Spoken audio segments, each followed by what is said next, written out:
Hello, my name's Aviva, and today I wanted to share with you the ultimate guide to Mariana Zapata. So if you're not familiar, Mariana Zapata is very well known for her slow burn romances, and she is one of my favorite authors of all time. She currently has 12 books out, and I have read every single one of them. So in today's video, I basically wanted to share with you all of the knowledge that I've collected while reading all of her books. So what I wanted to do is share with you a little bit about what you can expect from her books, like if you haven't read any of them in the past, and then I wanted to share with you the possible reading order for her books if you were planning on reading every single one of them. And then I also want to share with you what each book is about, and then which are my favorite, which are my least favorite. And then at the end of the video, I'm going to go through a little bit of the overlaps that take place in her books, because while they're all completely standalones, they do technically all take place in the same universe. So if you were to read every single one of them, then you would be able to pick up on some cameos and references and things along those lines. So I am going to talk about that at the end of the video because there are some spoilers in there, and I want to keep this video basically completely spoiler free. So yeah, that is my thought process for today's video, because I know it's going to be very long, so I will have timestamps down below in case you want to like jump around and only hear about specific things. But either way, with that said, if I have not mentioned it yet, Mariana Zapata currently has 12 books out. I have read every single one of them, and she is currently working on a 13th. She has been teasing it on Instagram a little bit, but at the time that I'm making this video, we don't have a title for it, and we don't even have like a publication, like release date or anything like that. So I have no knowledge for her 13th book, but I do know that it is currently in the works, which is very exciting. But either way, with that said, what can you expect from all of Mariana Zapata's books? So first of all, they are all from first person POV, and they are all also only a single POV. Every single one of her books are only told from the girl's POV. At least I'm like 90% sure about that. That's what I remember. I think one of her books you do maybe get to see a little bit from like the other person's POV, but let's not confuse this. They're all told from the girl's POV, all single POV, first person, everything along those lines, and they are all very, very slow burn romances. Well, the majority of them are slow burn romances. Let's not make this too confusing.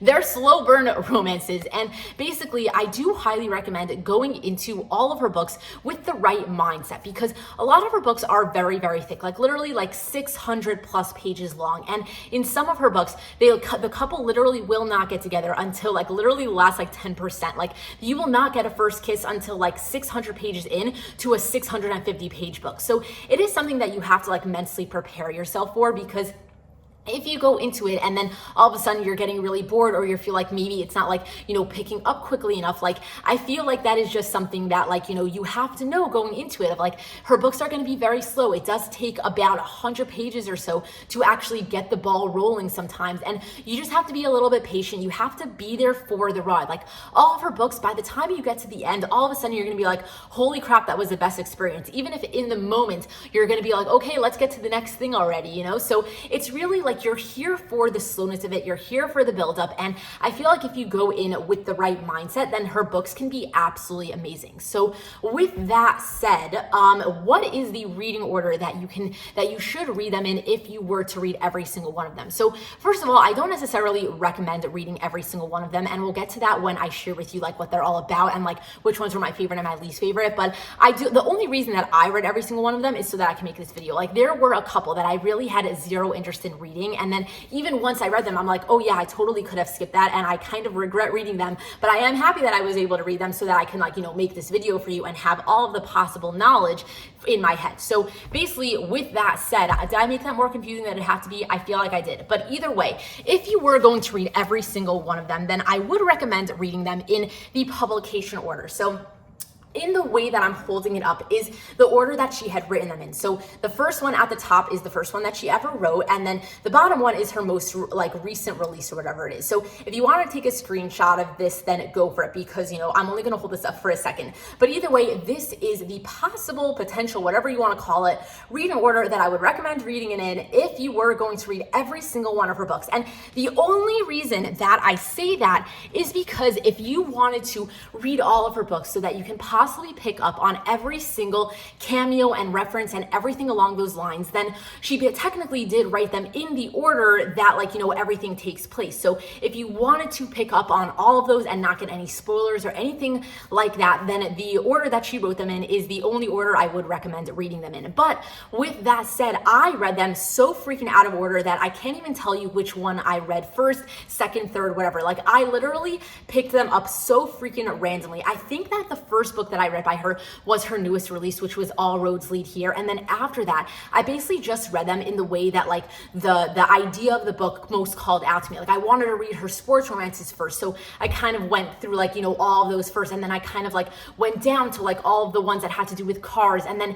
things along those lines. So I kind of personally chose all the ones that called out to me and I read them in that order. And I still was able to pick up on all the cameos and everything like that. So really the reading order, I personally would say like does not really matter. Pick up the one that you want to read the most, especially if you have not read her books in the past, because reading the one that most intrigues you will most likely be able to get you into her style and everything like that. So yeah, that is kind of my general thoughts for the reading order. Doesn't really matter, but if you were going to want to read every single one of them, then maybe go in, you know, a potential publication order. So yeah, that is that. So with that said, let's get into what each of them are about. So first up, we do have Lingus, which is the first book that she has ever written. And in this story, you're following this girl who ends up going to a porn convention with her best friend, and when she's there, she's gonna end up bumping into this guy, and then throughout the entire convention, they're gonna end up keep on running into each other, hanging out, things along those lines. And by the end of it, she's gonna end up finding out that like he was actually a porn star, and that is why he was at this event. And then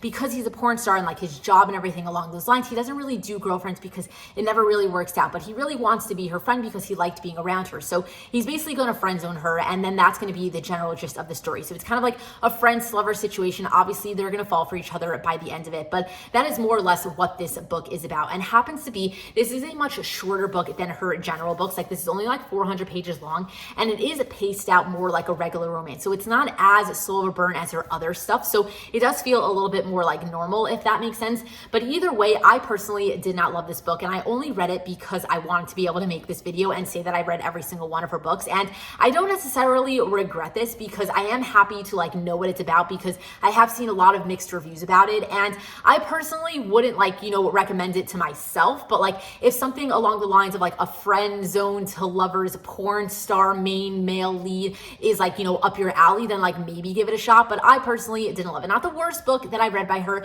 but I would never read it again. So I wouldn't personally like, you know, completely recommend it to you. And I also happen to think that like this is a very easy one to skip because of what I said about the whole reading order. Like this is the first one that she's ever written, and because this is the first one, there are no overlaps from other books in this book. And I also cannot remember there being any mentions of this book in any of her other books. So this is, I'm pretty sure, one of her only complete standalones. So if the idea of the porn star does not like, you know, intrigue you whatsoever, then I totally say just skip this one and forget that it ever exists. So yeah, Lingus by Mariana Zapata. But either way, after this, the next book that she wrote is Under Lock, and this is a motorcycle club theme romance. So you're following this girl who's going to end up becoming the new receptionist for this guy that owns a tattoo shop who is in a motorcycle club with her brother. That's kind of how she got set up to, you know, get this job. And basically his name is Dex. He's like tatted up. He's got like a dick piercing. He's very grumpy. A lot of Mariana Zapata's main male leads are grumpy, and also a lot of them do have very big age gaps. I should have said that like way back at the beginning, but it's not every single one of her books. Like in the first book, like Lingus, I'm pretty sure he's like very sunshiny or something like that. I can't remember too much of the details for that one because I didn't love it. But either way, in this one, it is definitely a grumpy sunshine situation with an age gap. And either way, it does have a motorcycle theme. So happens to be, this is a great book to start with, even though it's not my favorite book by her, but happens to be in this book, you're going to get a setting that ends up showing up in a lot of the other books. Like in this book, you get a really good like vibe of like, you know, there's a bar that the motorcycle club people attend all of the time, and like this tattoo shop is on a strip that has a lot of other businesses that are going to end up showing up in a lot of her other books. So if you did want to start with this book, I would say that that is a solid move to go with, because the first time I read this book, I think I gave it like maybe a 4.5 stars because I really did truly love it, and it was a little bit of a slower burn than her regular stuff. It was a little bit steamier than her regular book, so I thought that it had a good vibe going with it. I didn't love the main like girl character the entire time I was reading it, but it wasn't bad enough to like hate the book. She just like was not my favorite like lead from all of her other stories. But either way, I still think that this would be a solid place to start because it does set you up for a lot of her other books, like location wise. But either way, yeah, did I say the general gist of the story? I feel like I did. Motorcycle club, a receptionist in a tattoo shop. She ended up having a romance with the boss, and it is a very good time. So yeah, that is Under Lock by Mariana Zapata. But either way, after that, we have Culty, which is one of my favorite books by her. I will get into like which is like my ultimate favorite book, because I have to look at the list that I wrote down, because it is hard to choose a favorite. But this one is definitely up there on like probably like my top 3 of hers. So in this book, you're following this girl who is a professional soccer player, and her entire life growing up, she's always looked up to this professional soccer player that like was a pro when she was a child. And he's basically the reason that like, she became a professional soccer player and wanted to do this as a career. And his name is Rainier Culty. So that's the title of the book. But either way, now she is an adult and she's on a team, and her team is getting a new coach for the season. And who do you know her new coach is? This guy that she used to look up to when she was younger, who is a professional soccer player. So basically that is more or less the gist of the story. It's got a bit of like a forbiddenness going on, because like, he's the coach and she is like, the, what do you call it? Not the student, because she's not in college, but she is, on the team, and he is her new coach. And basically it's going to end up being a friends-lover situation as well. He is very, very grumpy, and he is also much older than her. So you do have the grumpy sunshine situation with an age gap again. And basically he's going to end up becoming like unlikely friends with her. Like it's going to slowly build up from them not really getting along to becoming friends. And then obviously a romance is going to bloom from there. And I just absolutely love this book. Like there are so many freaking good things that happen in this book, and I can just read this one over and over again. So it definitely would recommend checking this one out. But either way, yeah, this is the first sports romance that she has ever written. So yeah, Culty.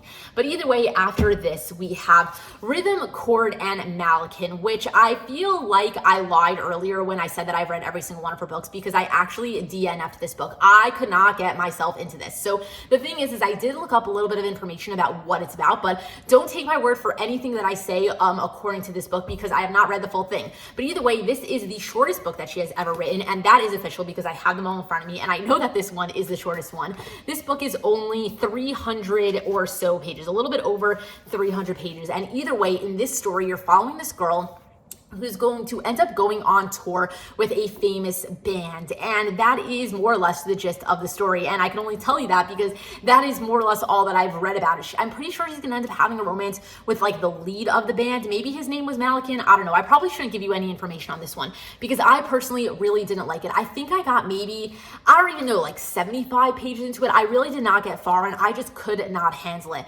There was so much like weirdness about the book, like a lot of like secondhand embarrassment and really weird mentions and things along those lines, and just the way that it was being built up. Like I wasn't really like vibing with either one of the main characters, and I wasn't really liking that at the beginning of the story the main male guy had a girlfriend, and I was like, I don't really even care to see how this is even going to play out or anything like that. And I wasn't liking the male like main girl because like she would always say weird things, and she was always like very, I shouldn't even say any details because like if you like this book then I'm happy you like it, but basically I did not like this book so much to the point that I actually DNF'd a book from one of my favorite authors of all time. So that is really saying something. I would very much recommend just like, skipping this book, but if you wanted to give it a shot and try it out for yourself. But either way, I do know that this is the band that is mentioned in a lot of her other books. So I do know that there are, some cameos for the band that is like being talked about in this book, which I forgot what it's called at the moment, but maybe I'll remember later when I talk about all of my overlaps. But either way, yeah, this is the only book that I have DNF'd by her. So I definitely would not recommend it. And it was definitely my least favorite book of hers. So yeah, that is Rhythm, Chord, and Mannequin. Sorry that I don't have enough information to share with you about it, but whatever, it is what it is.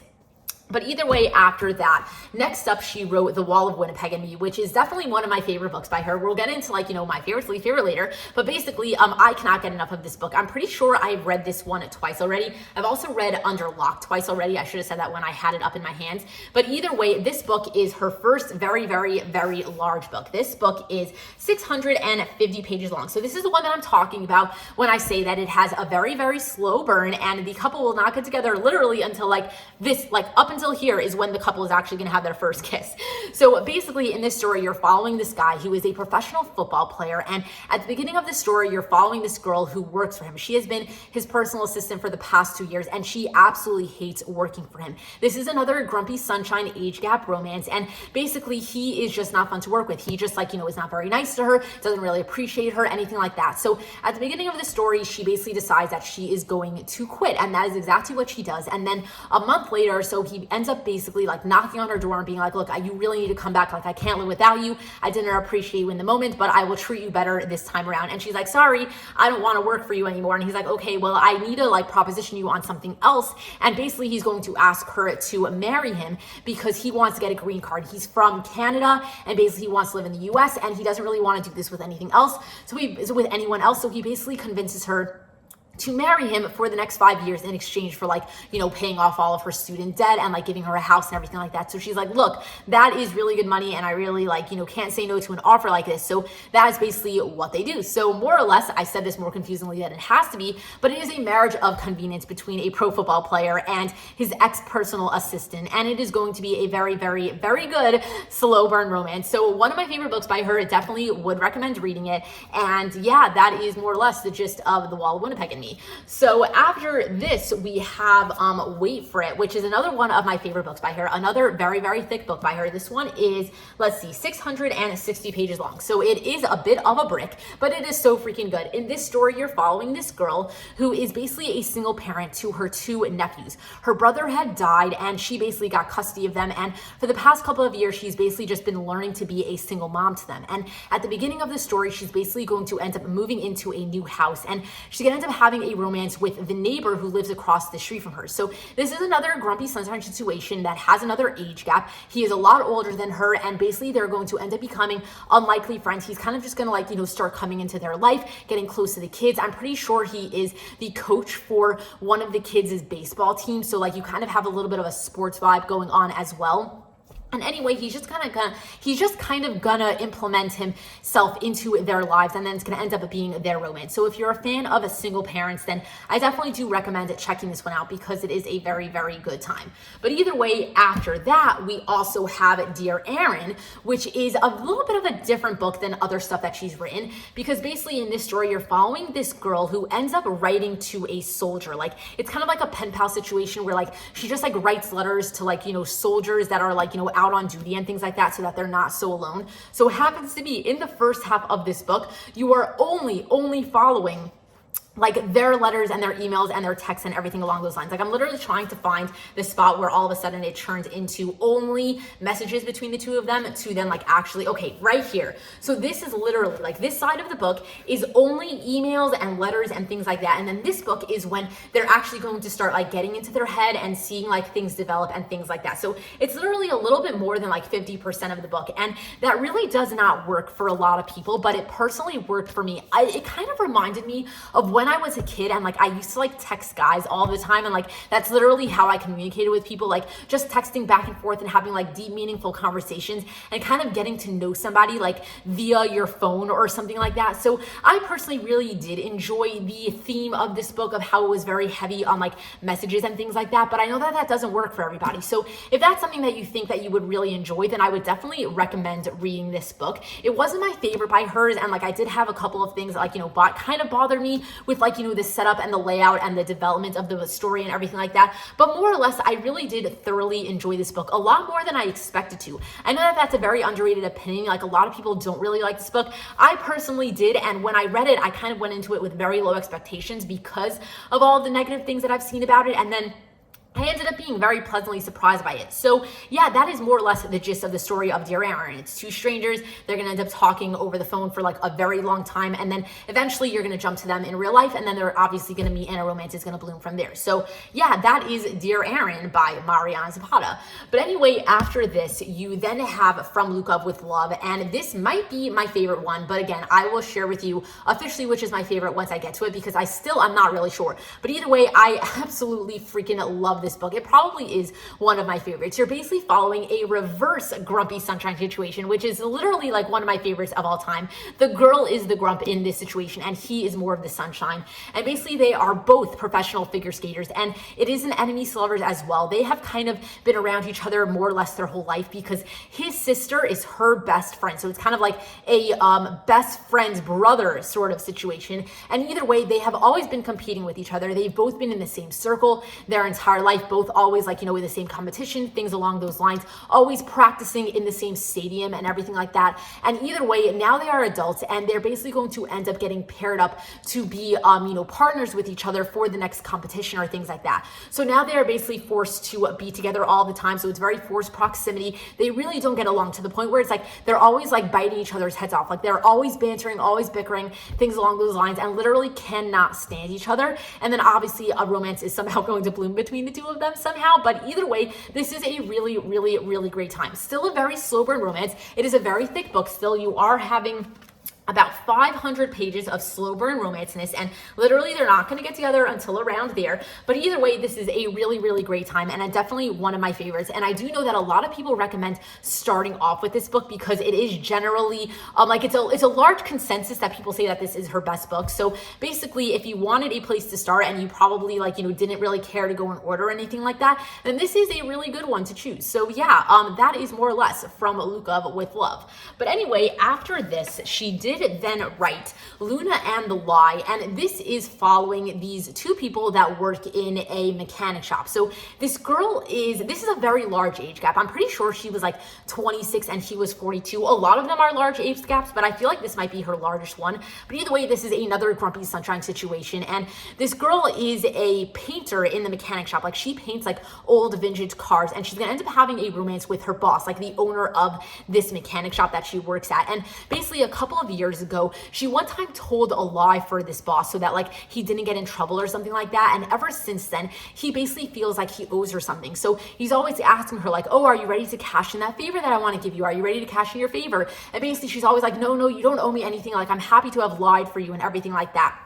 And basically at the beginning of the book, obviously she's going to finally need something from him, and she's going to cash in that favor, and then it's going to end up being their romance. So I really did like this book. I think one of the main reasons why this book really stood out to me is because it is very heavy on the groveling. At the end, I forgot exactly what happens, but I just remember that for a very, very long time, he had to grovel hard. So if you are a fan of groveling, then this book really did it right. Like I remember there was a very, very long time where he had to work really hard to make it up to her. So if that is your style and you like everything else that I said about it, then basically I would recommend checking out Luna and the Lie, because I personally was a really big fan of this book. Even though I will say that this girl I didn't absolutely love, I'm pretty sure what I remember from her is that she was a little bit I would say naive, but maybe a little bit too positive, a little bit too like letting everybody kind of like, brush her over and everything like that. Like some people like didn't really treat her right, and she wouldn't like stand up for herself too much. And I think that was one thing that a lot of people say like is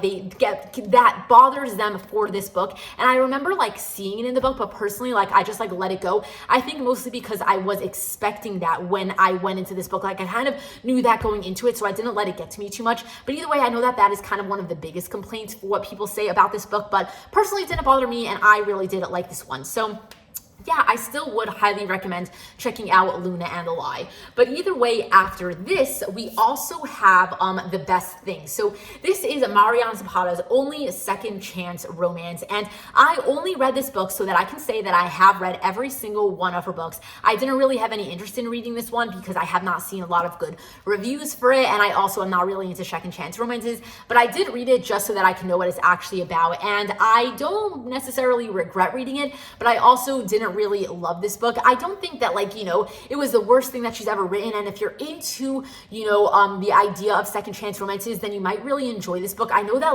it's a very 50-50 thing. Like some people really like it, some people don't really like it. I personally found it to be really boring, and I do know that that is what a lot of people say is not their favorite thing about this. Not much happened in this book. It's a very mundane sort of book. They're kind of always doing everyday things, and it's not that fun, if that makes sense. And I basically did not love love this book very much, but I still read it. It is a little bit one of her shorter books, even though it is a slow burn romance, but it is also a second chance romance. So basically, take with that what you will. That is the best thing. Did I not tell you what it's actually about? I feel like I can't really tell you what it's about without giving away spoilers. So I'm going to put something on the screen while I'm saying the spoiler, because I actually do think that what the story is about is very important. And I think that not a lot of people really know this about this book. And I think that that is kind of a bad thing, because I know that a lot of people are specifically looking to avoid this and also looking specifically to read books like this. So I am very surprised that it's not something that is more well known about this story. So spoiler warning on the page, and I also verbally told this to you, but basically this is a surprise, accidental, secret baby, whatever you want to call it. Basically, these two people did know each other way back when, and then something happens and he kind of like ghosts her or something like that. And like, he didn't know that she was pregnant at the time, that he kind of like cut her out of his life. And now it's like 2 years later, and he's kind of going to come back and like grovel and try to win her back. And when he comes back into her life, he basically finds out that he actually has a child, and it's going to end up being that sort of romance of him basically wanting to be in the kid's life and like kind of trying to make it up to her and show her that like, look, I'm not going anywhere. I'm going to be here from now on, and I made a mistake in the past. And that is kind of more or less what he's groveling about. So I do think that that's very important to know about the story, because a lot of people don't like reading about accidental pregnancies, and a lot of people specifically seek that out. And I honestly have never seen a single person tell me that that is what this book is actually about. Everyone keeps it very vague of like, oh, it's a second chance romance, and I can't tell you what it's about because, you know, spoilers. But either way, I just spoiled it for you. So hopefully you didn't mind hearing that, and you noticed when I had the spoiler warning on the screen and not. But either way, yeah, that is more or less the gist of this story. So The Best Thing by Mariana Zapata.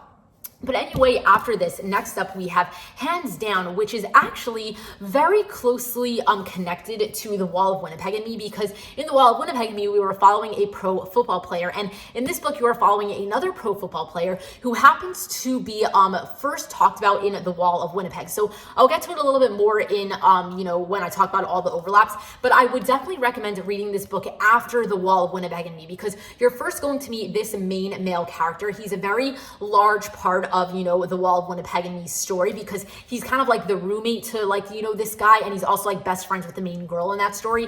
And either way, this book takes place a couple of years after The Wall of Winnipeg and Me, when he is kind of like dealing with like his current situation in the pro football playing world and everything like that. And it's going to end up being kind of a childhood best friends to lover situation. This girl and him were best friends growing up, and then he ended up becoming like a pro football player and kind of like cutting her out of his life. And then something ends up happening, and she's going to end up coming back into his life, and then it's going to end up being their romance. So yeah, childhood best friends to strangers to lovers situation, and it is very heavily connected to another one of her books, and also it is a sports romance. So yeah, that is more or less the gist of the story. I personally did not love this book, but I did enjoy the majority of reading it. Like, I kind of enjoyed it the whole time I was reading it, but the ending and the romance specifically like didn't really work out for me. Like, I kind of thought that they were better as soulmate best friends than necessarily like romantic lovers, and that's kind of what bothered me in this book. Like, I didn't really feel the romance. It kind of like felt a little bit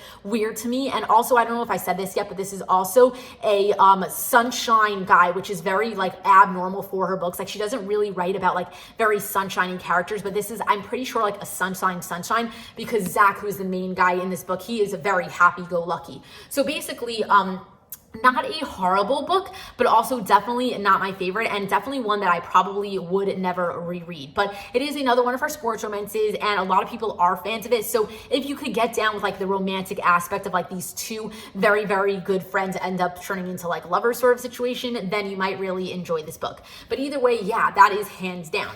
And then lastly, we have All Roads Lead Here, which is her most recent release, and is the first one that I ever read by her. And you're following a girl who, she was in a basically marriage for the past like 14 years. So like, she just got out of a very, very long relationship where they were basically married. Like, that's how close they were. And basically she wants to like start her life pretty fresh. So she decides to move to a small mountain town in Colorado where her mother had lived when she was younger. Like, she kind of like, I think maybe was born there or grown up there. I don't really remember the details, but either way, she decides to go to this small mountain town in Colorado and kind of like start her life fresh, figure out who she is when she's like, you know, not connected to another person. Like, who is she alone? Because she hasn't been alone in such a long time. So it's kind of like very heavy on like that sort of situation. And it happens to be when she's there, she's going to end up renting a little loft on top of somebody's garage. And the thing is that the guy that she had rented it from didn't really want to rent it to her because basically he's a single dad and the son is the one that had rented it out, and he didn't really tell his father that he was renting it out. So when she gets there, the father all of a sudden is like, oh, who the hell are you? Like, I never rented you out my place. And they really don't get along right off the bat. And then basically he's just gonna like let her stay there because it's a small town and there isn't really anywhere else to rent. So he's basically just gonna like, you know, let her stay for a while, and then obviously it's gonna end up being their romance. So it is another single parent book. Like, he is a single dad. It is another Grumpy Sunshine situation, and I'm pretty sure it is a you know, age gap as well. And either way, he's kind of like a park ranger or something like that. I don't really remember the details of like his job, but basically it's very like Colorado small town and mountain feeling sort of vibe. Like, she goes on a lot of hikes and he's basically always working in the wilderness and things like that. And there's a lot of stuff going on in this book, but more or less that is the gist of the story. Single parent, Grumpy Sunshine, and the woman trying to like find herself. Like, who is she when she is not connected to another person? So yeah, that is all 12 of her books and what they are about and the general theme of if I've liked them or not. Oh, and by the way, I did really like this book. This is the first one that I read by her. So obviously I liked it enough to continue on with reading more of her work. So yeah, I liked this one as well. But anyway, with that said, let's get into which are my favorite and my least favorites. Okay, so this did take me a while to figure out because it's honestly really hard to choose like, oh, what's your favorite to least favorite of like, you know, your favorite books of all time. Like, they're all so freaking good in their own way that it's really hard to put them in an order, but I did it for you. So don't take 100% my word for this because like, you know, if I would reread one, all of a sudden maybe I'm gonna be like, oh, no, this one's my favorite, forget what I said. But at the moment, this is the order that I loved them from favorite to least favorite. So first of all, these 5 books, am I holding up 5? Yeah, these 5 are the top of the top. These are my favorites of all time by Mariana Zapata. Without a doubt, I would recommend these to absolutely anybody who is willing to give Mariana Zapata's slow burn romances a try. All of these are a little bit ones of her thinner books. They're all the ones that have like that Grumpy Sunshine is short of situation. They all have like classic Mariana Zapata vibes, and they are just so freaking good in their own way. So happens to be, yes, I did put them in an order of favorite to least favorite, even though I really gotta say that these three sports romances really should all be like on the same level. They are all so freaking good in their own way, and it's really hard to choose like, you know, which one I wanted to put above each other because they're all equally as good. It's just like which story specifically worked for me the most, if that makes sense. So either way, without a doubt, these are the top ones from her that I absolutely love. I would reread these any day, recommend them to anybody, and I definitely recommend checking out all 5 of these if you were interested in Mariana Zapata's sort of writing style. So yeah, these are my favorites. And then happens to be second tier, I'm going to put these 3. So I absolutely love these as well. Without a doubt, I would still recommend these to anybody. I would still reread these at any point. I still think that they are absolutely amazing, but they don't fit into the same like God tier level as the ones that I just showed you. So I do think that like, you know, I didn't enjoy these as much for one reason or another. Like, there are a couple of things that like, you know, I could complain about or critique in these that like, I wish it was a little bit different here or there, something along those lines, but I still absolutely love these books and I do recommend reading them. I do recommend checking them out, especially if you're into Mariana Zapata's writing style. I don't think that these are ones that you should necessarily overlook unless you specifically weren't interested in, you know, the specific topics of the story. So I did absolutely love these also, but you know, they weren't as good as the previous ones. But anyway, after that, the last 4 books are these 4. So this is, you know, my favorite of my least favorite up to the one that I actually DNF'd. So I still don't absolutely hate hands down, but I couldn't even put it in my previous stack of like, oh, I would reread them, because this one I definitely would not reread. Like, I enjoyed it in the moment and I'm happy that I read it, but it's not one that I want to necessarily revisit. And then happens to be these last 3, I definitely would never reread. I am happy that I read them for this video, but I would have skipped them if I wasn't planning on making this video, and I wouldn't necessarily recommend them to anybody unless you know, you specifically wanted to read whatever it specifically was about. Like, if the story was calling out to you, without a doubt, like I say, give them a shot. But like, I personally wouldn't just like randomly like recommend these books to, you know, just anybody. So yeah, these are my least favorite books by Mariana Zapata. So With that said, that is kind of the end of all of the information that I really wanted to give out to you for, my ultimate guide to Mariana Zapata. And if you are willing to hear some spoilers, then I wanted to quickly share with you some of the overlaps that do take place in Mariana Zapata's books. This is going to be a little bit confusing, and I feel like this is going to take a while as well, because I want to share with you as many of the overlaps as I was able to pick up on. But either way, with that said, if you don't really want to hear possible spoilers, all of these are very minimal spoilers. It's all just like cameos of like, oh yeah, these people are now together, and now you're gonna see them like in the next book or something like that, once they're happily and having children or something like that. Like, it's not really full on spoilers or anything like that. It's just more of like cameos that could have taken place after or before some things happened in a specific book, if that makes sense. So if you didn't want to hear that and you just wanted to end the video here, then thank you so much for watching up until this point. I hope I answered any and all of your questions that you might have had. If you do have any further questions, then feel free to leave a comment down below. But either way, with that said, whoever wants to hear about the overlaps, let's continue and get into it. So I'm going to go in as an order as I can from the publishing order, when it started versus the newest thing. So hopefully that will be the simplest way to hear about how all of these books connect. So either way, first up we have Lingus, which I had mentioned before has no apparent overlaps. This is the first book that she has ever written. So none of the other books have any cameos in this book, and I was not able to pick up on this book being mentioned in any of the other books. So yeah, this is basically a complete standalone of hers.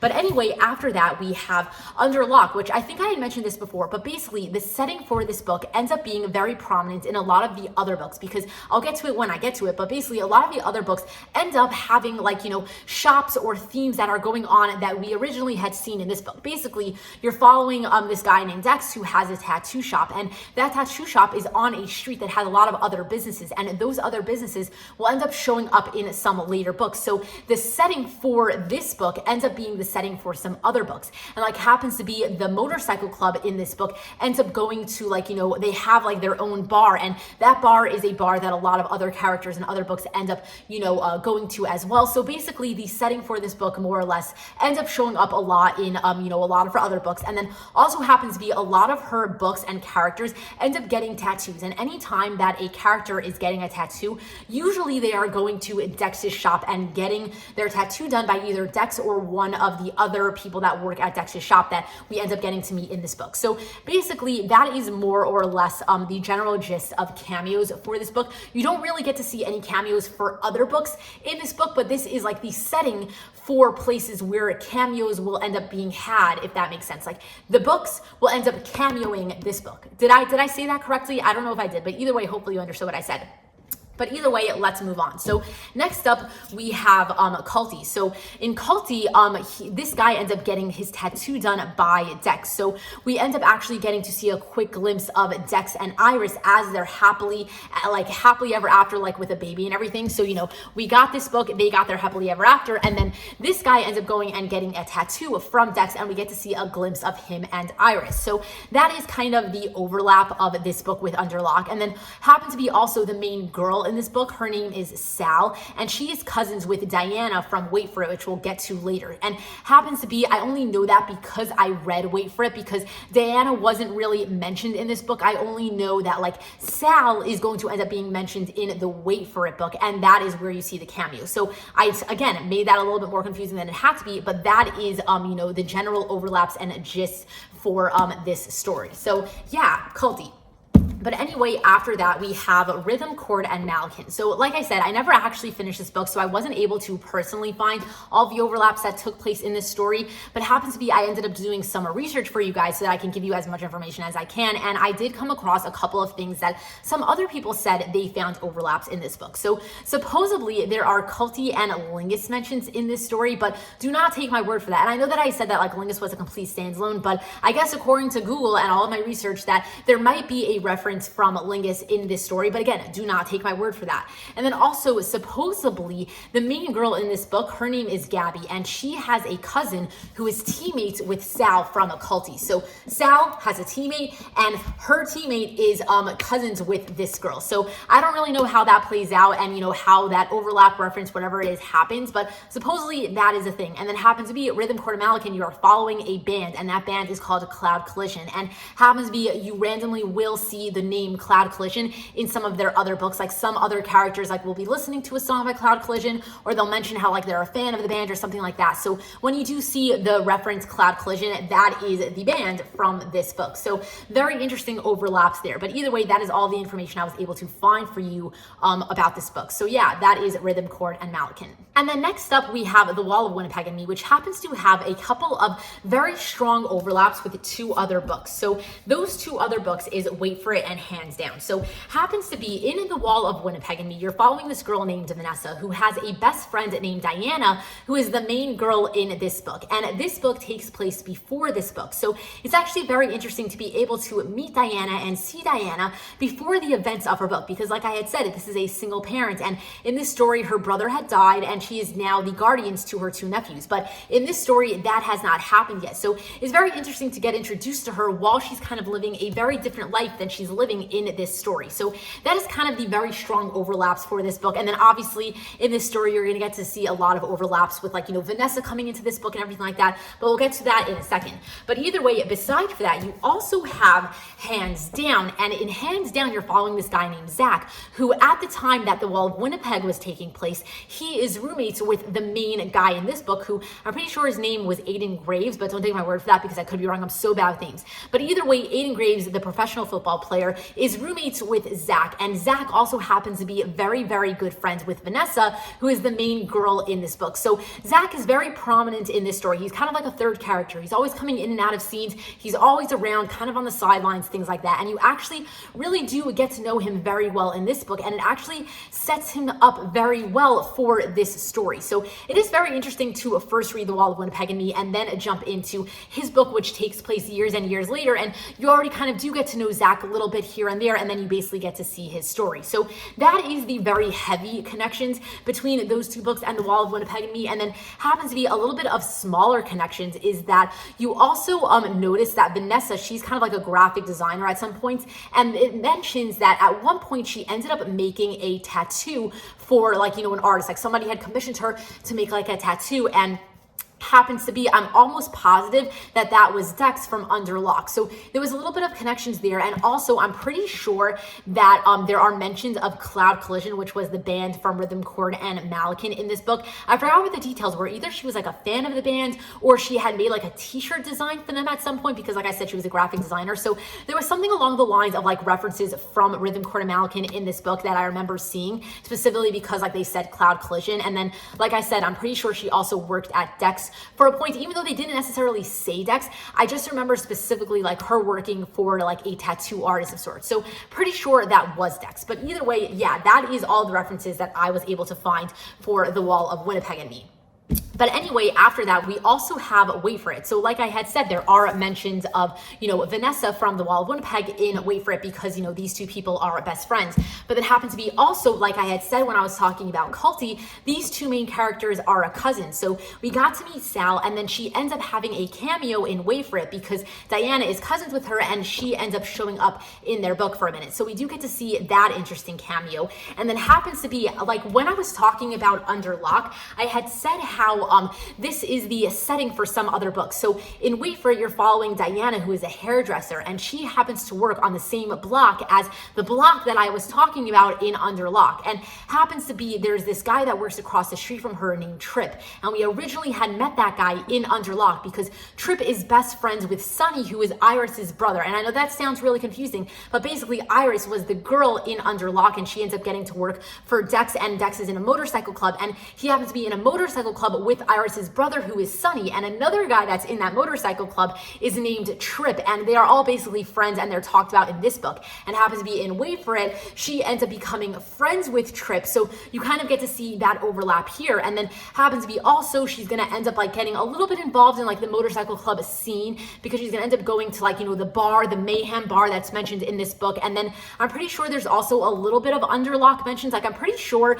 in this book she ends up going to like a barbecue that happens to be hosted by the MC. So she's gonna end up seeing a lot of the characters that we originally got to meet in Underlock. So there are a lot of references and, you know, connections between these two books. So it is very interesting to have first read this one and then get to see all of the cameos and overlaps basically in this one. So yeah, that is more or less, I think, everything that I had for Wait For It. And then next up we have Dear Aaron and then From Look Up With Love. And why I'm putting these together is because the two main girls in these books are siblings. So Dear Aaron is written first and happens to be in this story. We get to see a little bit about this girl's sister named Jasmine, who is a, you know, figure skater, and she's like, you know, dealing with some stuff that happened in her life. And then happens to be after this book, we then get, you know, From Look Up With Love. And then we get to see basically Jasmine after the things that we heard about from her in this book. So these are closely related because then in From Look Up With Love, we end up getting to see a little bit about her home life and her siblings and things like that. And then these characters end up showing up in this book. So these two are not very closely related, but there are cameos for both couples basically more or less in both books. Like this couple doesn't really show up in this book, but this main girl character shows up and is kind of referenced in this book, if that makes sense. So yeah, that is more or less the, you know, connections between these two books. And then happens to be in From Look Up With Love, we basically get this scene at one point where they're basically, the two main characters are posing for this magazine because, you know, they're professional figure skaters and things along those lines. And there's this little tiny reference that on one of the previous magazines, there was a professional football player that was posing for the magazine that they're about to be posing for. And it happens to be that guy is Zach from Hands Down. So very, very tiny connection, but it was there nonetheless.